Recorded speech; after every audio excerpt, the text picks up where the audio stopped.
Terry Smith come on up and tell us about Herbert Hoover and the evils of socialism to warm up the crowd before we get to Pedro.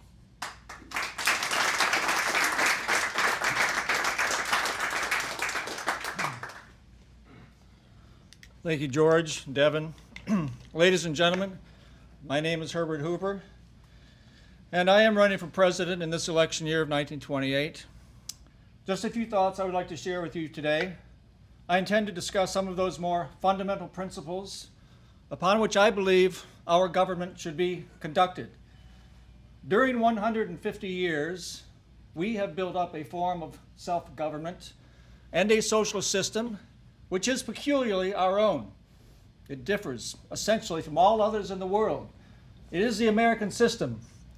It is founded on the conception that only through ordered liberty, freedom, and equal opportunity to the individual will his initiative and enterprise spur on the march of progress.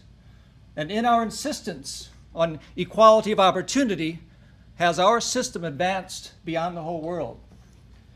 During the Great World War, with the United States entering in 1917, we necessarily turned to the government for the preservation of the nation. The government took over the business of citizens. We regimented our whole people temporarily into a socialistic state. However justified in wartime, if continued in peacetime, it would destroy not only our American system, but with it, our progress and freedom as well. When the war closed, we were challenged with a choice between the American system of rugged individualism and a European philosophy of diametrically opposed doctrines of paternalism and state socialism.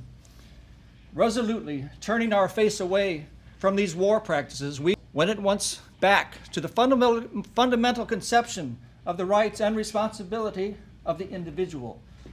We thereby restored the government to a position of umpire instead of a player in the economic game. The effect that an interference of government would have upon our system of self-government would reach to the daily life of every man and woman. Every step of bureaucratizing the business of our country poisons the very roots of political equality, free speech, free assembly, free press, and equality of opportunity.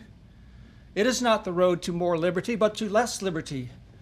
An expansion of the government's role in the business world would cramp and cripple the mental and spiritual energies of our people. It would extinguish equality and opportunity. It would dry up the spirit of liberty and progress.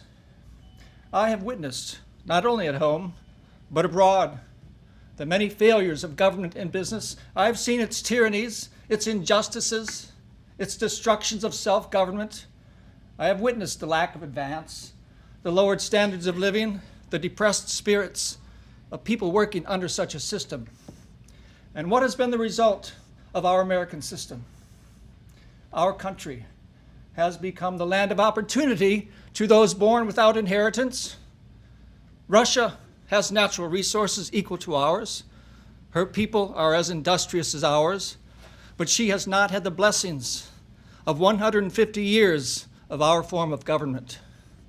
By adhering to our principles, our America has come nearer to the abolition of poverty, nearer to the abolition of fear of want than humanity has ever reached before.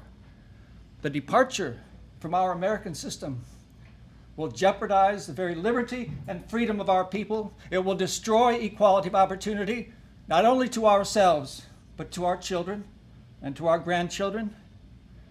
My name is Herbert Hoover. I ask you for your vote. Thank you very much.